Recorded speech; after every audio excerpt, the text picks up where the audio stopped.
बातमी शरद पवार यांनी उमेदवारांची बैठक बोलावली असल्याचं कळतंय। सर्व विधानसभा उमेदवारांची बैठक बोलावण्यात आलेली आहे।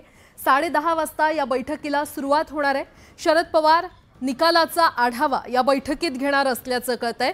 पराभूत उमेदवार देखील या बैठकीसाठी उपस्थित राहणार आहेत। या क्षणाची अतिशय मोठी बातमी आपण पाहतोय।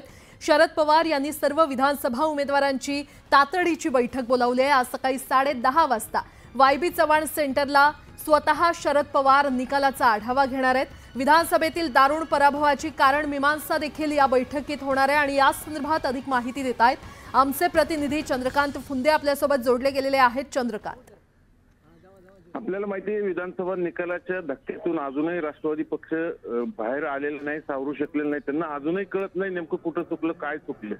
म्हणून पवारांनी त्याविषयी कराडमध्ये या संबंधात भाष्य करताना आम्ही अजून माहिती घेतोय असंच एक सावधपणाचं उत्तर दिलं, प्रतिक्रिया दिली। म्हणजे थोडक्यात त्यांना अजूनही कळत नाही नेमकं गणित चुकलं कुठं, आपली रणनीती चुकली कुठं।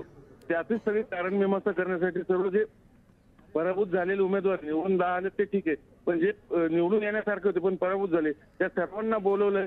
उदाहरणार्थ इंदापूरचे हर्षवर्धन पाटील असतील, ही सगळी मंडळी जी थोड्याफार मताने पराभूत झाली त्यांना सगळ्यांबरोबर चुकलं कुठं नेमकं आपण थोडक्यात कारण मीमांसा स्वतः पवार करणार आहेत सगळ्याची आणि त्यानंतर कदाचित सविस्तर भाष्य केलं जाऊ शकतं निकालावर।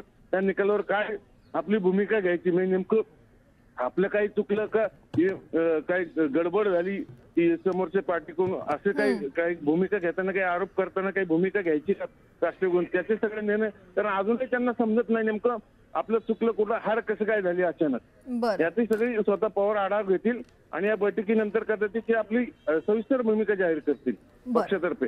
चंद्रकांत, अपडेट घेत राहू, तुर्तास धन्यवाद। आता आणखीन एक मोठी बातमी खरं तर समोर येते।